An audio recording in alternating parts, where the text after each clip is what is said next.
welcome in. We're going to get right to it on this Wednesday, last Wednesday in June, summer of 24, if you can believe that already.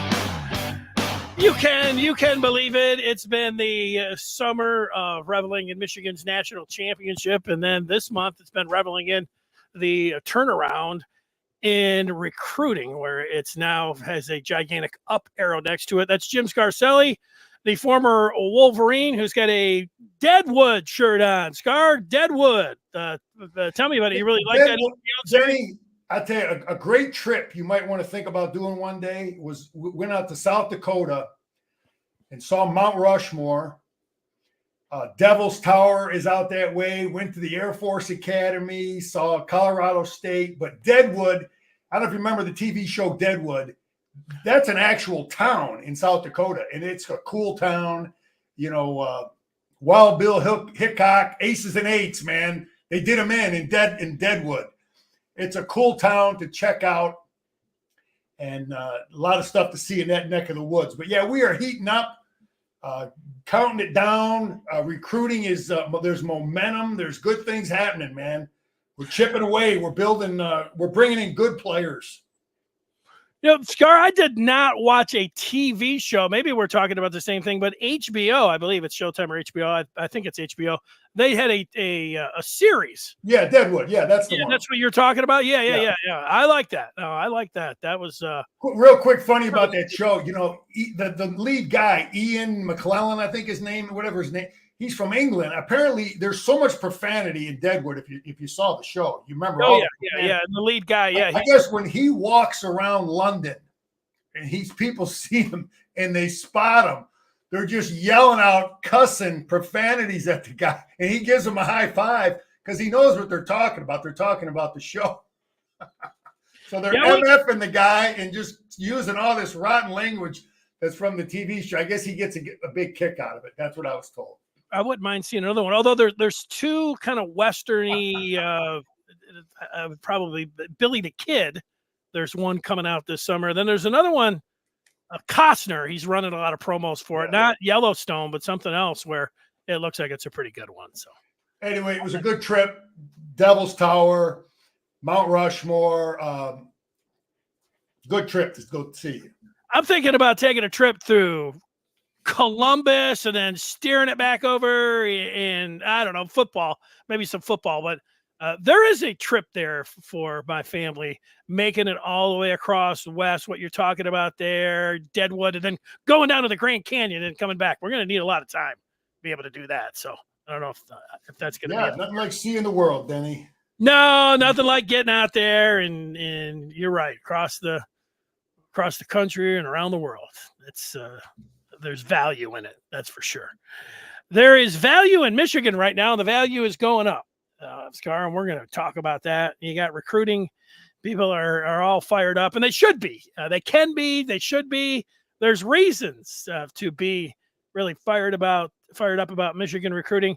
You have somebody named Hall that you wanted to talk about, but we're also going to start with a stat list. Scar was like, put this stat up, and it's the teams in the Big Ten plays with pre-snap motion and where that ranks nationally. And Scar, you see it right up at the top. Michigan is number 1 in the Big Ten and number 2 in the country in pre-snap motion. What's that tell you, Danny? This is the essence of listen, as a coach, you have to decide as an offensive coach, do I want to do very little and be really good at a few things to eliminate mental mistakes? Okay, you don't fool the opponent with motions and shifts and formations and stuff. I've gone against guys that run very few formations, no shifting, and they're really hard to defend because they're really good at what they do.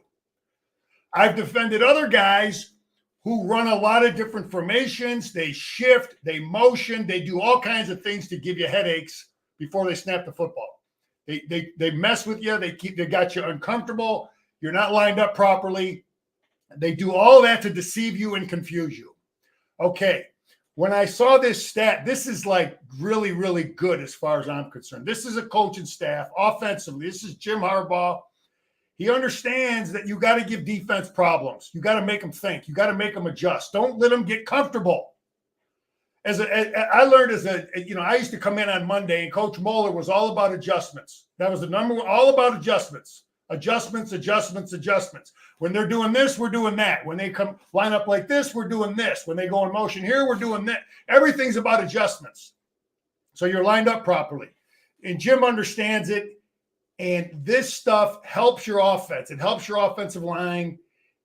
But you got to be able to do it without making mental mistakes, without having offsides penalties and all these things. So, people don't talk about this. Is huge. When I saw this stat, I'm like, and I know darn well Sharon understands that he's going to continue these things. And I was surprised. But basically 6 out of 10 plays that Michigan runs on offense, we're shifting somebody. We're motioning somebody to try to mess with your adjustments, your alignments. So we're at 6 out of 10. And look at Iowa. 2 out of 10 times will they motion or shift somebody. Maryland, Rutgers, Iowa. So, people say, no, I'm sorry, but I believe there's a correlation between. I was surprised Ohio State was pretty high, but still they're at 4 out of 10. Why would you be surprised that Ohio State was high? They were undefeated last year. I thought they were. I thought they were a little more vanilla and didn't do a lot of shifting. But they're not. But Michigan is well ahead of everybody. They're 6 out of 10. Ohio State's 4. Minnesota. These other guys are 4 out of 10 plays. Are they going to shift on you? So when you do your scouting report, the players have to understand when they defend Michigan. And, and people say, oh, it doesn't. It does. There's little things. You'd be surprised what a little shift, a little motion, it might create confusion with one player on defense. Smart defenses, it's not going to confuse. But you just never know what you're going to get when you shift in motion. You get that one kid on the opponent who's not sure or where is he supposed to be in this with this motion. And I just think it's beautiful. I think it's awesome. It's everything I talk about that I want in an offensive coaching staff to help your offensive line. This helps your offensive line, and it ain't just about, knock them off the ball, man. We just knocked them off the ball. BS. You do this, and it helps your offense. What I think is impressive with Michigan doing that much pre-snap motion and eye candy and stuff for the defense is that they were also they might have been number one. I don't have that number right in front of me, but committing pre-snap penalties. They didn't commit a lot of pre-snap penalties. A lot of times you could see a team, you're doing all this stuff. Next thing you know, you got a guy jumping off sides. You don't have the guy lined up right. You have too many guys on the line here, and this coaching staff, they must drive them crazy. It's like, yeah, we're doing all this stuff to try to, we're shooting ourselves in the foot. So you have to be well coached to be able to do that. And also, Danny, I talked about it last week or so. You got to recruit smart kids. Dummies make mistakes. When you got smart kids, you can demand more of them. You can demand more. You can load up their plate a lot more than guys that can't, make adjustments and do the things you're asking them to do. Yeah, Scar's been around, baby. Ferris, I've been around the world a little bit. Ain't no education like going to places. But, Danny, that is just music. You think that you've out-traveled me? Just go ahead and take a wild guess. Wait, say again? Do you think that you've out-traveled me? Oh, my passport's crushing you, man. I've probably been to 30 countries. I've been to, 45. A lot of the states, man. I ain't missed too many. I got to go up. You said 45. I've been to a lot of states, man. Did you misspeak there? 45 states or 45 countries? I've been about 30 countries, probably almost 30 countries. Yeah. Give me a couple of the countries that you've been to. Man. Danny, I've been all through the Caribbean. I've been through Europe. Been through a couple of African countries, Central America, South America. Oh, that's right. That you'd been through Africa. That's right. You talked about that. Yeah, you can read about it, stuff in a book. Ain't nothing until you go in there and mix it up with these people in their villages, man. No, that's a whole other story. nothing like to your, sundown at a salt lick on the Serengeti, I'm sure. Yeah, it's a different world, man. You watch a lion chase down an antelope and lunch right there, man. But now here, go ahead. Let me just say this too. I've coached against really good teams that the shifting and the motions and the conflict, if you can make up for lack of talent sometimes like that. You can, and not that we haven't recruited great talent, but it just adds. And now if you think, when you watch that Alabama game, I think we got them confused at times. Some of our shifting, some of our stuff.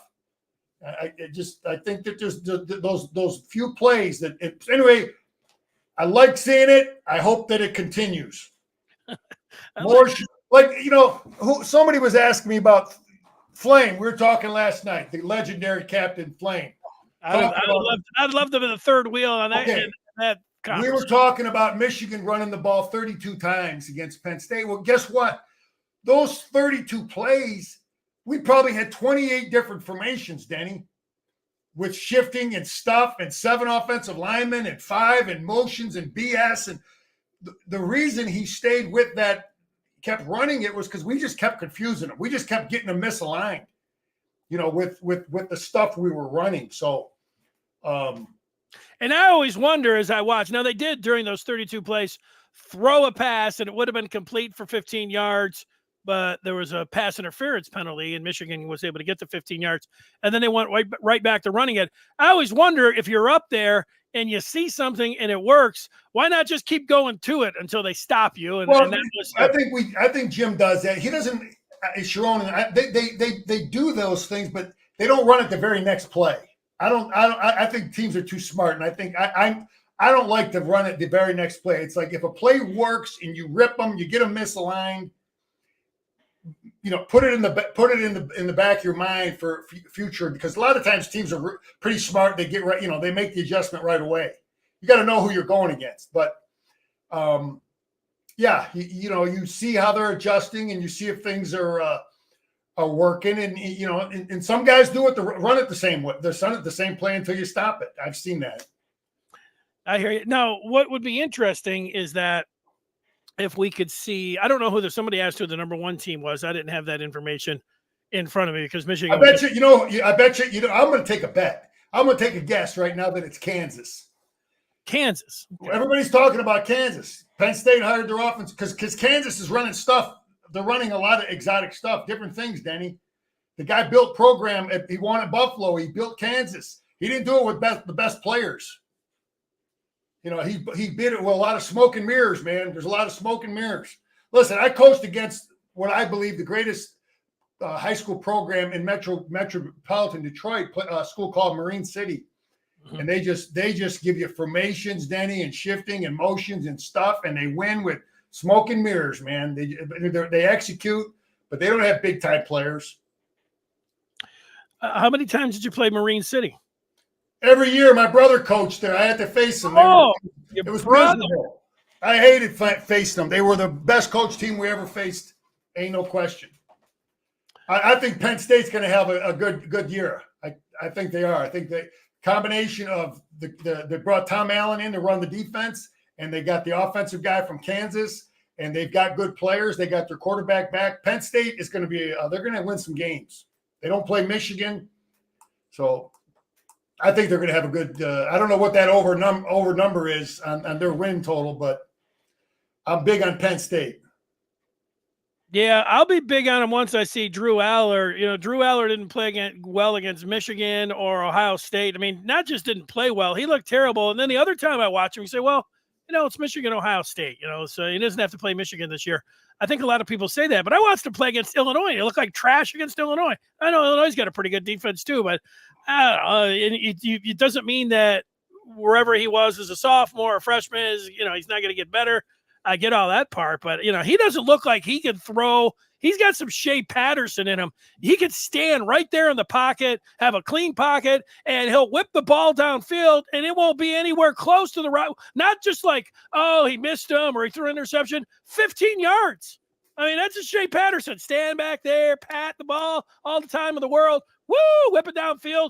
and the camera's like going over here. You're like, hey, where did that one go? So we'll see about Drew. Well, let's see what he does as a second-year starter. There's a little improvement there, Denny. So that's right. I'm going to have a hard time putting my money and backing it now, especially since I hit the jackpot with Florida. I disagree with you. I think he's going to have a real good year because he's got he's going to have help. He's a perfect example of he's going to have help with a schematic offensive coach that gives defensive problems and doesn't just rely on talent. His number one wide receiver hit the road too, so I really liked him. I'll tell you another stat I'd like to find out is the amount of formations. If we could get how many times does a team duplicate a formation, through the course of a game? I'd like to see how many different formations Michigan ran against, like in Ohio State in some of these games. How many different formations? Because all that stuff, the formations, like Penn State, like I said, the 7 offensive linemen and all these different things. And the shifting, all those things add to the chaos and the confusion you're giving a defensive coach and players. Then you force them to recruit smart kids, or you force them, Denny, to simplify what they do on defense. That's what the formations and the shifting does. It forces guys to simplify things, and then you can take advantage of that. Yeah, I'm like anyone else. I like looking into all the different numbers and stats. And I'll tell you this about Michigan last year, and I like that stat. Once you see one, then you want to see more. I want to see what Michigan has been since 21 in that pre-snap motion. I would like to see how they were before. I could tell you that last year, and then even since 21, the trajectory of Michigan in almost every statistic that you want to look at, any metric and anything, Michigan has gone to the moon. Of course, they won the national championship. You say, well, no, duh, here they are. But, number one points against points allowed in the country, top 5 offense, rushing, boom, boom, boom. Right down the list, they had everything that was there. Turnover margins, special teams. You just go through it, and Michigan's up there in all of them, and that's why this last 3 years, I would guess that the 3 years that they have are as good as any team in the last 25 years in a 3-year run, and any kind of statistic that you were looking at. Maybe not passing yards per game, but almost all the other big ones.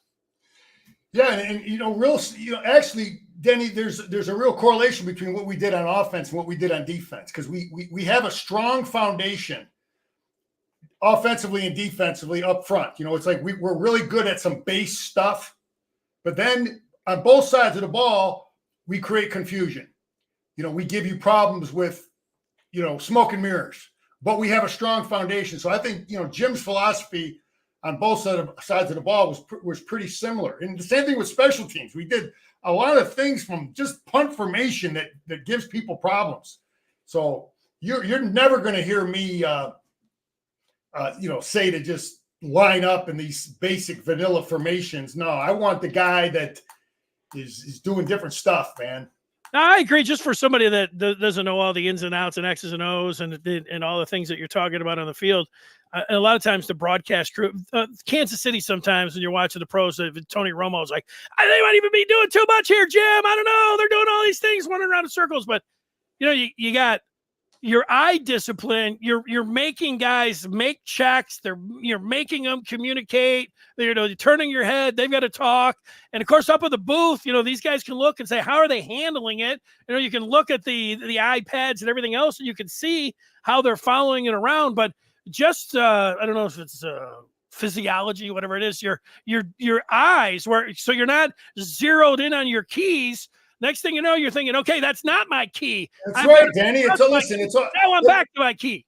Danny, it all gets back to Sun Tzu and the art of war, man. All warfare is based on deception. I used to repeat that phrase to my coaches all the time. All warfare is based on deception. You talk about Andy Reid. Andy Reid comes out in single wing on the goal line, 1948 Michigan single wing on the goal line, and all the announcers are, what are they running? But you ask any high school coach, I've seen that damn formation 100 times. I defended a team that ran single wing every freaking down. And these guys on TV, they don't know what the hell it is. but Andy Reid's not an idiot. He's like, hey, I can look at some of these old plays from back in the day, and he lined up and ran it and had the defense confused. But high school coaches see that stuff all the time. Yeah, well, Michigan the last 3 years, combining with, and this is why it's been so beautiful, the combination of the talent that they've had and their ability to coach them and develop them and put it all together and whatever, it all came together. And here it is. And that's why you feel, even with the coaching change and the personnel change, that they've got things in place. And now the recruiting, it feels like they figured it out this month, that this thing is headed in the right way. Still. Yeah. Danny, me and Flame were looking at a film. We were looking at 1976 Michigan, Ohio State. We had the film on, and I was talking to him about it. And it's amazing that, Michigan won that game 22-0. But there's so many times in that game, it was the same stuff we're talking about. Ohio State was just misaligned. They had great players, but they weren't lined up right. Gary Moeller outcoached their guy. Our defensive guy was better than their guy. I mean, we had good players too. And it's the same stuff, man. You got to have your guys that are lined up smarter. Whose defensive guys are going to get lined up? You ain't going to fool them. And watching that game, I'm like, man, Moeller had our guys more prepared than the Buckeye D coordinator had their guys. That was one of the special parts about last year. And you mentioned that Rose Bowl game. When you got into overtime and Alabama was there, they'd come out, they would show, you had old, Nick Saban over there, and then he'd call a timeout, and he'd come over, and they're moving the chess pieces around again. Then Harbaugh's calling a timeout. I mean, all of it. On the goal line, we came out in the formation, and he didn't like what he had. He didn't like his adjustment. He didn't like his personnel. He didn't like something. So he called the timeout, and then we come out the next down and we changed what we had. So yeah, I've been there, man. It's a chess match. You want to get lined up right, get your personnel right, and that's good coaching from Michigan, man. We're not just coming out vanilla. We're trying to mess with their mind, man. I'd love an hour or two just on that game, and maybe just on the overtime. Sometimes they have and I'm thinking that they probably have it. The audio from all the discussions that were going on during those times. Oh, I'd love to hear you'd love to hear what our coaches are talking about on the headset. That I'm sure that's not recorded, but yeah. Well, I think it is.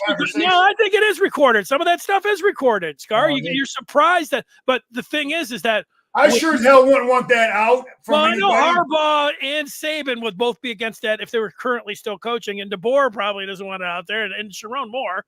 He's chip off the old block, but he doesn't want any of that kind of stuff out there. There's probably a few things that they're still Denny, you're revealing the thought process of how people think in the heat of battle. I don't want no one knowing nothing about how I think. No.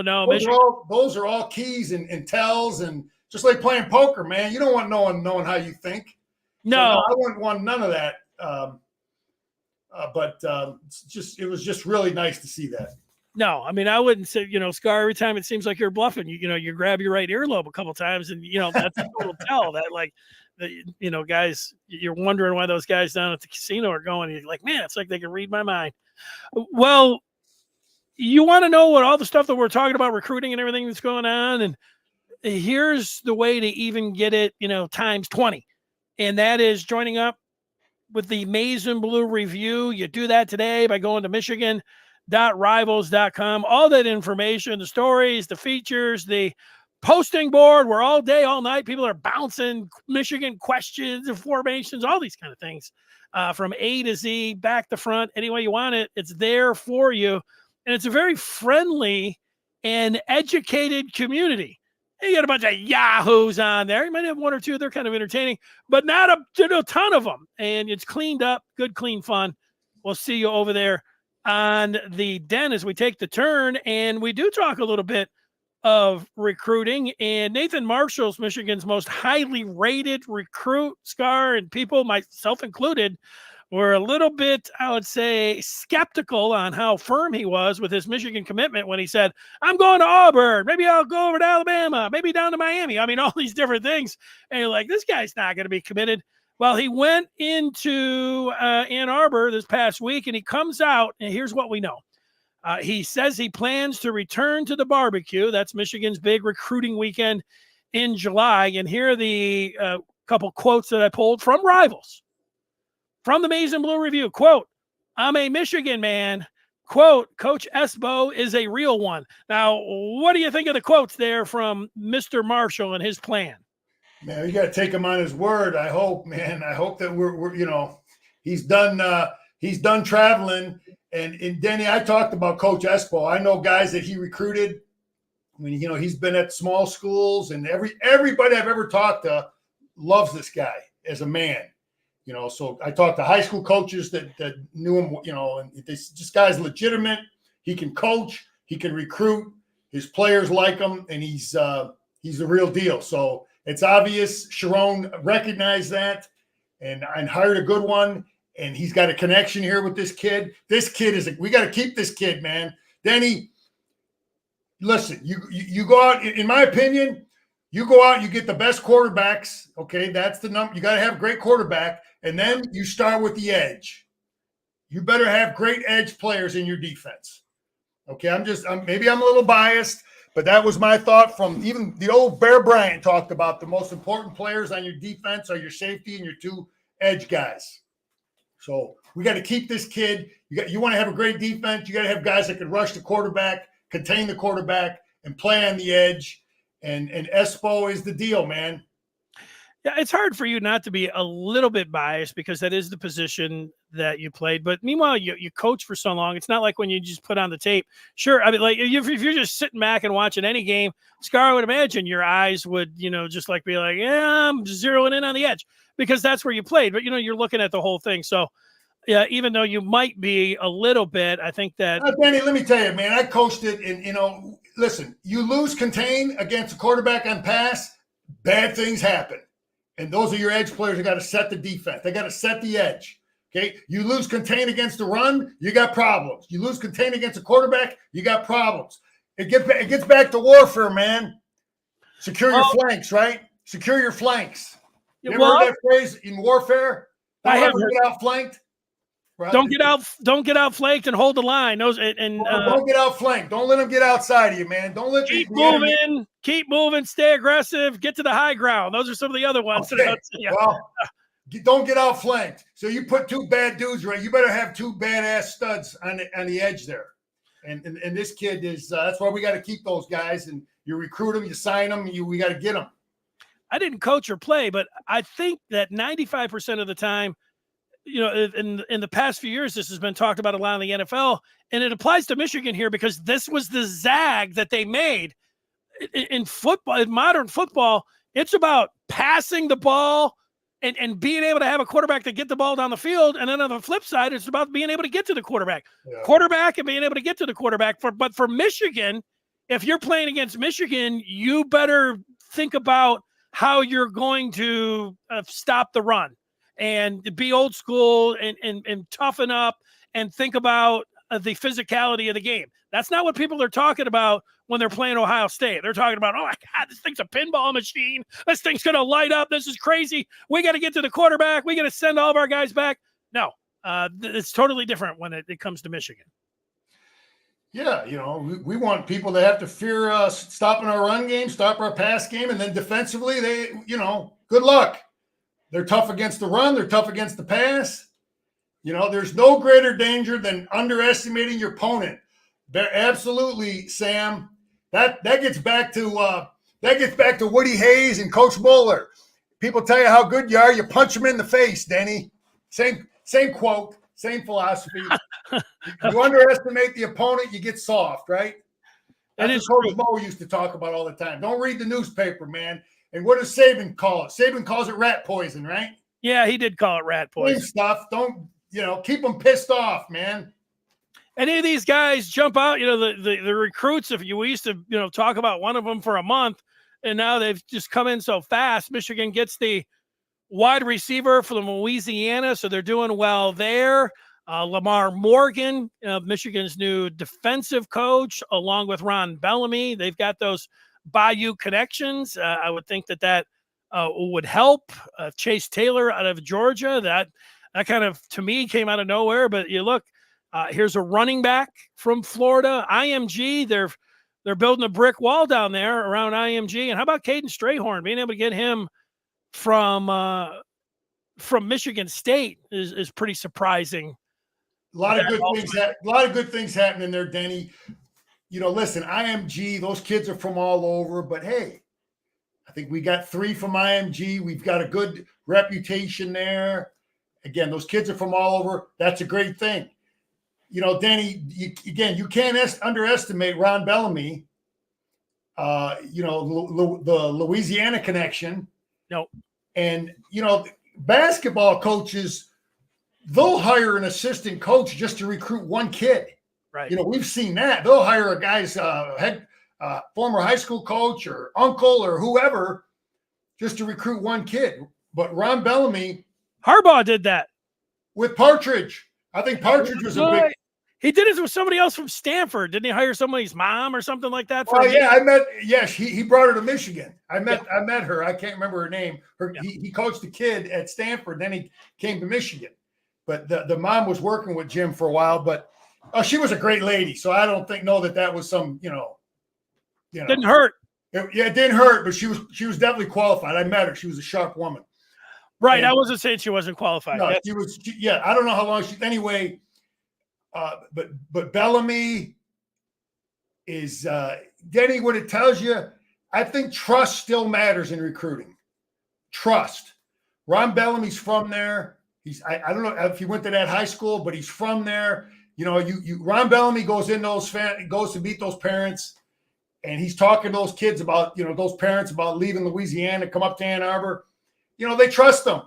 So I think that still matters. And then you're right. Morgan was a Louisiana. He was coaching at Louisiana, right?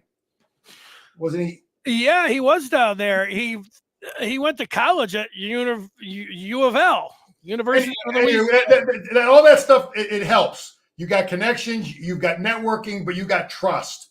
And trust still matters. But yeah, the momentum is good. We keep chipping away, signing good players, go into Georgia. I don't know that Georgia offered that kid, but that's fine. Yeah, well, Michigan's game plan in recruiting and the players that they target, it's a little different. They're not like Ohio State, just grabbing the recruiting services and saying, look, let's just get all the top guys. I mean, it's a nice. There's a few schools that do that. It's very hard to maybe now Michigan could go more that direction, but Michigan has a profile. You're talking about the guy's got to be smart and everything else. I don't know exactly what their board is, but it's different. They do have a little bit different approach. Even if I know there's a lot of Michigan fans like we're Michigan and we're not taking a bunch of dummies or guys that automatically want money. I mean, there's a lot of things that go into it, but where Michigan's at right now and with their recruiting, they don't need to have a top 5 class if they continue to approach this and coach it the same way. They can, let's say, get away, but top 10 and the way they're doing, the way they're attacking the portal, that can work in modern football with all of the defections that go into it. Before everybody said, oh, you got to have number 1 class or you're not winning the national championship. That stuff that's back in the day. 2-3 years ago. This thing has changed, and I like how Michigan's positioned themselves. Yeah, we're being patient. We were a little impatient, a lot of Michigan people, but listen, there's a blueprint that's been established for 3 years, and and Sharon's not panicking, and we're bringing guys in, and it's going to just keep getting better, and we'll get up to 20 guys here pretty soon, and yeah, it's falling in place, man. But yeah, Denny, I brought up Chris Partridge, but Partridge didn't he coach Peppers? Didn't he coach Jabril Peppers? Yes, I think so. Yeah, he got. Then Jim knew Sean Gary was right down coming up too.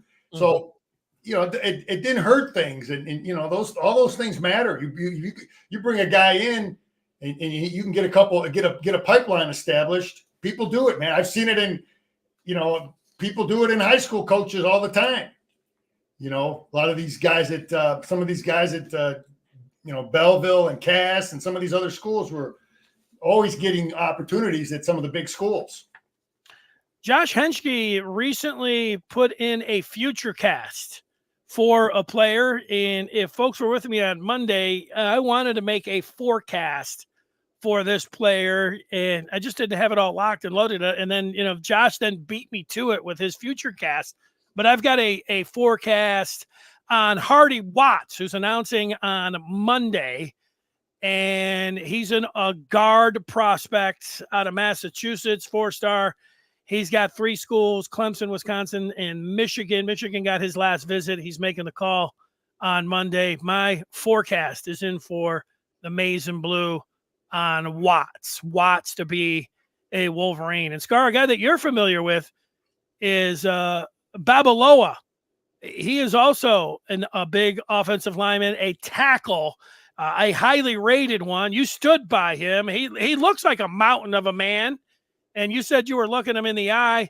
I am this close to putting the forecast in on Babaloa. I still feel like Michigan is in there and are feeling good about their chances. Stay tuned on that.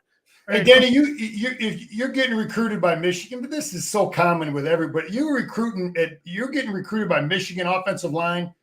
You better have some cojones and some confidence, because they ain't bringing in no lamb chops. Okay, you're going to compete. And you're going to pay your dues. You ain't playing early. So these guys, you come to Michigan as an offensive lineman, you better be ready to compete, because there's good. We're bringing in great players, and you're right, Ferris. The kid cares about academics. So you want to win. You and have academics. You come to Michigan. You want to get a good education and see your coach fired in 3 years. You go to Stanford. Yeah, you want to play in the ACC and travel all over the country and whatever they play. Yeah, they're whatever. Them and Cal are in the ACC, and good luck with that. Right. I think in the end, I like Michigan because Michigan has the best combination of everything he's looking for. I don't know if that's my sales pitch to him. I think it's a pretty easy one. But hey, listen, you got to believe with Sharon as the head coach and Big Grant as the offensive line coach, that those 2 together going in, and then the kid from Massachusetts, we got Big Zinters from there. So, right. And you got these guys that are getting the pro development, run block, pass block, shifting, and all the stuff we do. They know they're, so that's good stuff. All right, Scar, finally, tell me about Anna Hall. Anna Hall, we've been watching her, man. Jerry and I played with her dad, Dave Hall. Great athlete, great quarterback, unbelievable athlete, track guy, football guy, basketball guy, did it all. But he his daughter has made the Olympic team, and we're just watching, man. We're cheering for her, and she's going to be competing in the heptathlon. And she was on TV last night and did well, and she made the team. And we're just, I just want to, Michigan people be aware that, she's the daughter of a great Michigan man, and I guarantee you, she's going to be standing for the national anthem. Tell me what the It's like I don't know, what is it? 6 events. I forget how many events that is, Denny. Is that what Bruce Jenner? No, that was the decathlon. That was 10. But it's the women. Yeah. It's the women version of that. It's less events, but anyway, she looked great, and she's going to Paris. So I just wanted to let you know and let the Michigan. Well, what's Paris like, Scar? Tell everybody, on your travels, what's the City of Lights like when you roll around? Well, they get up and they're eating their croissants, man. They're gonna have their croissant in the morning. That's how they start their day, and they get up and they eating their little wine, little cheese, and I'm guessing you don't want to spend your time over by Notre Dame. You're more. I saw all that. Yeah, Notre Dame was that was before it was burnt down, but it was something to see. They were building that thing for like 500 years, Notre Dame. It was just constantly getting built, man. But that's something. Paris is something to see. Go to Normandy, man. Then you go to France. You got to go to Normandy, and it's these guys. You talk about courageous guys on D-Day that had to go in there.